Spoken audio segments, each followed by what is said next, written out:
Hyderabad Gulzar house అగ్ని ప్రమాదంలో ఊహించని ట్విస్ట్ ఒకటి బయటకు వచ్చింది. దానికి సంబంధించిన బ్రేకింగ్ న్యూస్. అసలు ఏం జరిగింది ఆ రోజు? అగ్ని ప్రమాదం జరిగిన టైంలో ఇంట్లో అసలు విద్యుత్ సరఫరాయే లేనట్టు నిర్ధారణకు వచ్చారు.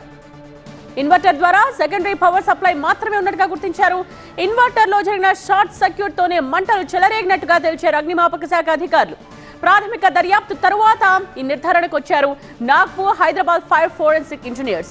మొత్తంగా ఇన్వర్టర్ లో ఏర్పడిన ఎలక్ట్రికల్ షార్ట్ సర్క్యూట్ వల్లే గుల్జార్ హౌస్ అగ్ని ప్రమాదం జరిగినట్టు తెలిచారు ఫైర్ ఎక్స్పర్ట్స్. ఈ నివేదికను త్వరలోనే ఫైర్ డీజీకి అందించబోతున్నారు నిపుణుల బృందం. ప్రిన్సిపల్ కరెస్పాండెంట్ ప్రణీత మరిన్ని డీటెయిల్స్ తో సిద్ధంగా ఉన్నారు. ప్రణీత,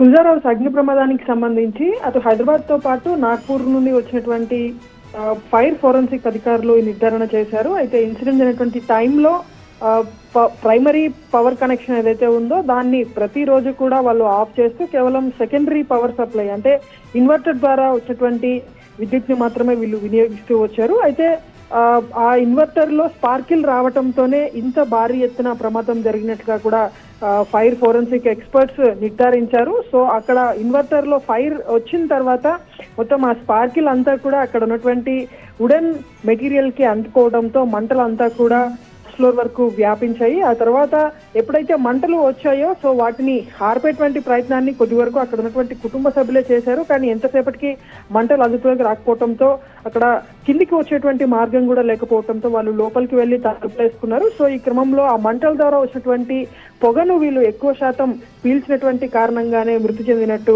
ఎక్స్పర్ట్స్ తెలిపారు. సో ఆ లోపల ఉన్నటువంటి వీళ్ళందరూ కూడా ఆ పొగను ఇన్హేల్ చేసినటువంటి క్రమంలోనే మొత్తం అందరూ కూడా మృత్యువాత పడ్డారు. 2 రూమ్లలో ఈ 17 మంది కూడా ఉన్నారు. సో ఈ 17 మంది కూడా అప్పటికే మృతి చెందారు. సో ఫైర్ సిబ్బంది వచ్చి వీళ్ళను బయటికి తీసుకొచ్చినప్పటికీ అప్పటికే వీళ్ళందరూ కూడా ప్రాణాలు కోల్పోయారనేటువంటి విషయాన్ని కూడా ఫైర్ ఎక్స్పర్ట్స్ నిర్ధారించారు. సో ప్రజెంట్ దీనికి సంబంధించినటువంటి నివేదికను త్వరలోనే ఫైర్ డీజీ నాగిరెడ్డికి వీళ్ళు అందించనున్నారు. రైట్ ప్రణీత.